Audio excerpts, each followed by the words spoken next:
Hello, welcome to Lead Programmer. Today, we are going to solve the question unique paths.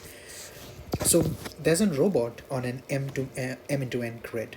The robot is initially located at the top left corner over here, and the robot can only move towards the right or towards the bottom. Now, the objective is to reach the bottom right corner, so over here, which in zero based indexing is represented by m minus 1, n minus 1. Um, so, an initial thought that we might have would be okay, so it's like a traversal based thing. We might move to the right or we might go down from, and this is another subproblem where from this location we go right or down, or from this location we go right or down, and so on. So this intuition is completely right.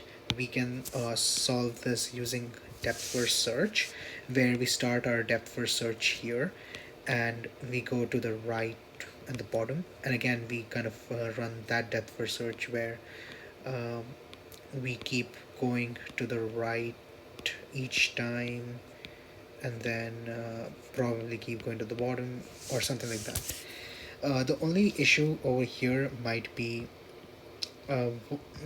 there might be a lot of repeated work, in the sense that, okay, let's say we do a depth first search for um, this particular cell over here, but when we return to that cell at a later point we might actually do that work once again, which is not good for the time complexity.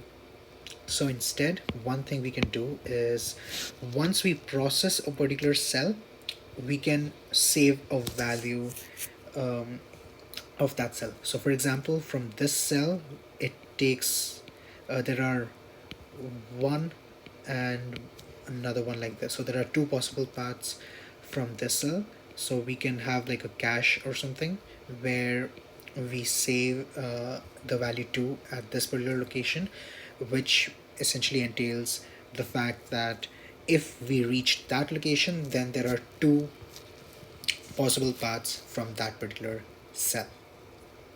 So if we have the cache, then we can essentially solve the question. So we are going to look at that method while we look at the code.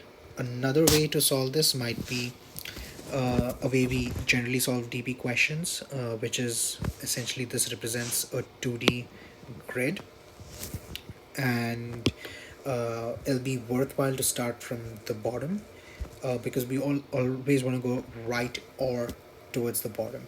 So it's the best to start at the bottom right corner over here, and then we make our way um, towards the left and the top, all the way to the top left corner where uh, the final value uh, would be. So at this location we can initialize this value to be 1. So this value to be 1, and all the out of bound values would be 0, because essentially we cannot go from the out of bound cells to the finished cell, so the value would be 0 there. So once those things are initialized, let's see what happens. So we come to this particular cell, so there are two possible paths. We go towards the bottom where the value is 0 because it's out of bounds, or we go to the right where the value is 1. So the value in the cell of interest, which is this particular cell, would be 1 plus 0, which is 1. Then we come here, the value would again be 0 plus 1 will be, which will be 1, and the same for all the cells over here, because the only way is to go to the right. And then we come to this particular cell.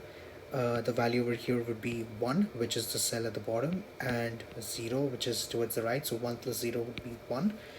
Now for this particular cell, the value would be 1, which will be which is due to the bottom cell, plus 1, which is due to the right cell, which will be 2. Similarly over here it'll be 2 plus 1, which is 3, and then it'll be 3 plus 1, which is 4, and you get the idea, and we keep going, and at the end we'll essentially get the value 28 over here.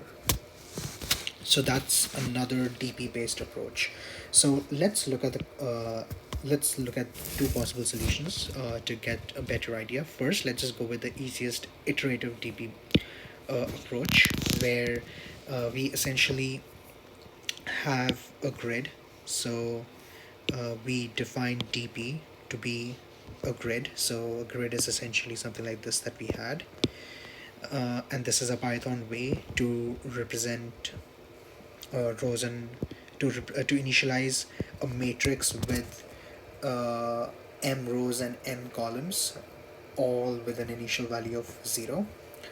Then we essentially want to go from the bottom right to the top left, so we run a for loop uh, like so, and we check if it's the case where we are the bottom right, then we want the DP value at that position to be 1.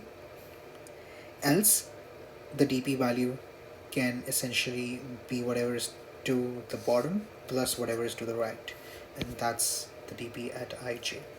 One thing to also note is n plus 1 and m plus 1 over here. So have basically initialized an extra row and column to account for out of bound cases. So if anything is out of bound, then we essentially consider the values here. It's not necessary to have an extra row and column. We can code it up in such a way that if we are out of bound, we just take the value as 0. But this is just an easier way to reduce the amount of code written. At the end, we just return DP at 0, 0, because the value over here is what we want, because we want the number of possible paths from here to the bottom right. So this is a straightforward DP based approach. As you might imagine, the time complexity is a big O of m into n. Space complexity is also a big O of m into n. So the time complexity is big O of m into n because we have a nested for loop over here where we go through the entire rows and column, and the space complexity is big O of m into n because we are using a 2D matrix of size m into n. Next, we have a DFS based approach, which I initially defined, which was from the starting location, we want to go to the right and consider this as a subproblem where we ask this location, okay, what's the number of unique paths from that location to the finish line, and we do the same thing for the bottom cell. We also use caching for a better time complexity so that we eliminate the repeated work. So let's see how that's done. So we define a cache here similar to what we had above in the DP solution, and then we just want to return whatever we get from the DFS function. So let's look at the DFS function. So over here we have a few base cases first. So if it's at the destination, we want to return 1. If it's out of bounds, we want to return 0. So once the base case is handled, we check the cache. So we initialized all the elements in the cache to -1. So -1 is like a default value which can never occur. So if the value is not -1, which means the cache has been modified. So if the cache has some value, we just return the value in the cache. No need to go through the DFS once again.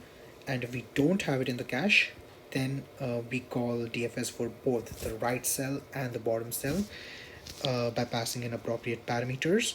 And we also store the extracted value in the cache, and we return whatever is obtained by the DFS. So both of these solutions are pretty simple, straightforward solutions. Both ways are equally good. So yep, I hope you found this video helpful. Thank you.